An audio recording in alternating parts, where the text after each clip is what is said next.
Hi guys. So this week we have many different windows in times that I would like to share with you. The first one on Sunday, Saturday night and Sunday, we will have the death anniversary of Rav Bronwyn.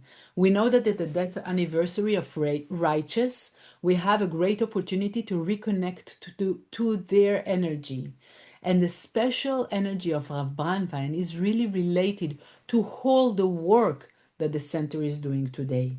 Because without the Rav Bronwyn, the Rav would not realize what's Kabbalah and will not meet Keren and will not open the center. So Rav Bronwyn is really the beginning of Kabbalah Centre since 1962 when he met the Rav Berg, and they started the whole work, the continued, because the truth beginning of the center was with Rav Ashlag in 1922. But the way that we know it started with Rav Bronwyn. What are the points that we would like to connect to Rav Bronwyn? The first one is to choose where I put my energy. To what am I connecting myself? Not for nothing, Rav Bronwyn decided to move on to live this physical life in the holiday of Passover. If we're talking about slavery, Rav Bronwyn decided to be a servant of his soul and delight. So we have a choice, or to be slave of our ego and what people think about me, what is the comfortable thing to do, or to follow the guidance of the light heard by the soul. So that's the first strength. The second one, that all the action that he did was to connect people one to another, how to increase the love between people. That was his main way of doing, always with kindness, always for the sake of connecting people to each other. So think about one action that you can do towards another person that will create bridges between people, and how you can listen more to your soul. What is the action that your soul wants you to do today?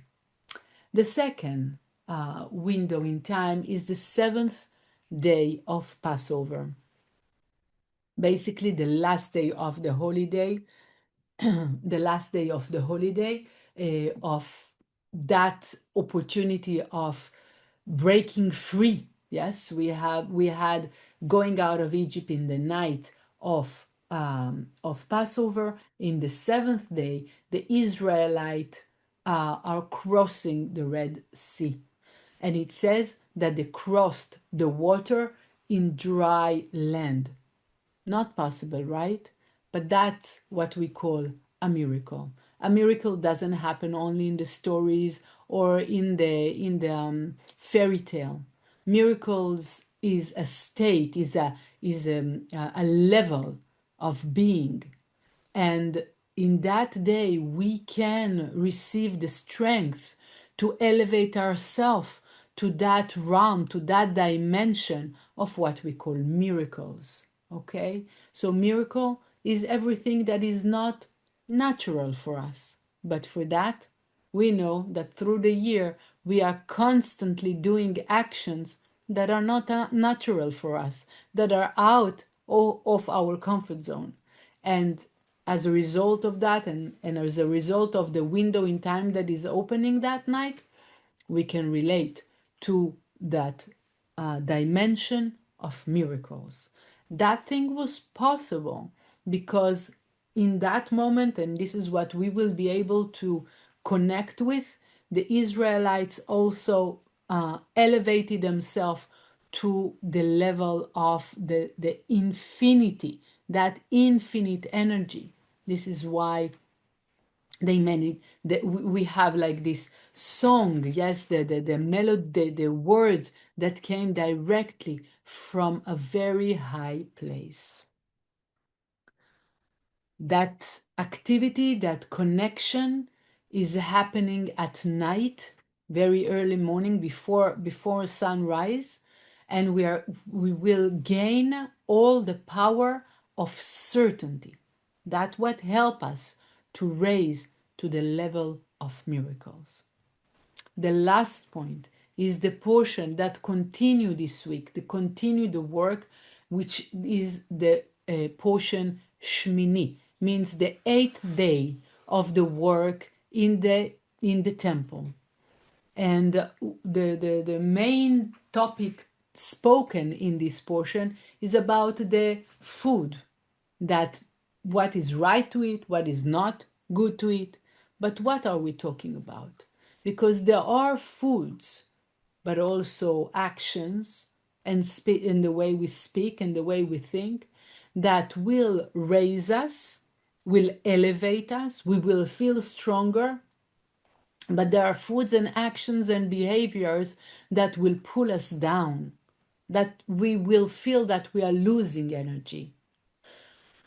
So it's not only about the food itself, but mainly the choices and the action in the way that we are going to behave in our life, and how it's going to or elevate us or pull us down.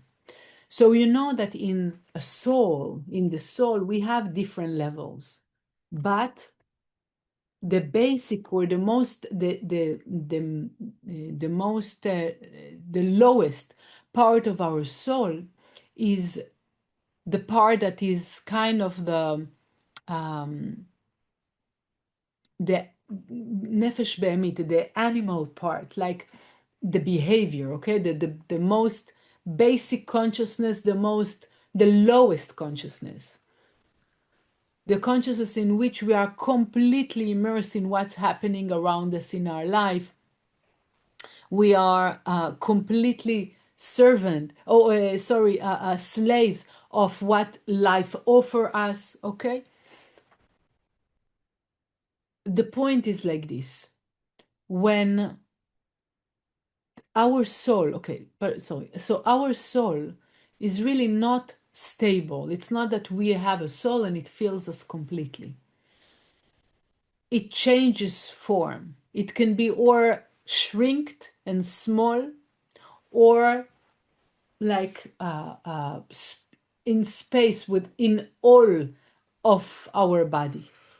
When the soul's gonna be shrinked, we're gonna feel down. We cannot face life. We don't have the strength to handle things. We feel low energy, sad. And when our soul take all the place, we're going to feel strong and capable and certain. What causes our soul to shrink is all those actions and decisions and speeches that and way of speaking that are coming from our ego, limited belief system, our immediate robotic way of being. And when it is like this, in order to protect our soul, the soul will shrink itself. So it won't be drawn into the limitation and negativity, because our soul is connected to the infinity. She has to stay infinite. Otherwise, what are we doing here, right? So every time we are doing our actions from a limited place, from an ego place, from a selfish place, with completely immersed in our comfort zone, our soul is going to be shrinked in to protect itself, and then we're going to feel down, not capable to face life, sad. But when we are going to overcome, each time we're going to overcome this little voice that wants to stop us from believing in ourselves, stop us from doing actions of sharing out of ourselves, going out of our comfort zone towards other, yes, to make a difference around us. Each time we are going to actually towards this direction, the soul is going to take all the space, and then we're going to feel powerful and capable and trusting and certain, and we'll be able really to, because our soul is really in the elevation, in the ruach. Yes, it's connected, it has all the space. Yes, so it's really, our life, really our experience of life really depends in our actions, in our speech, and our consciousness. So pay attention, not only what you eat, which is also something that might pull us down or give us energy, but also how you speak and how you act towards others. To give us the strength, an injection of strength to do the right choices, to reinforce our proactive system. I want to read in the Zohar, in portion Shmini, which is the name of the chapter, verses 101. תחזי פומה ולישה, אתר הילאה הכי יקרי, ובגין כך לה יפגים איניש, פומי ולישנה, וכמו שאמר, להסתאבה נפשי וגרמי, בגין דהסתאב הוא בעלמא אחרה, והעוקמינו. I'm wishing you a great week. Take advantage of all those windows in times, and may you see really expansion beyond logic, being really in the realm of miracles. All the best.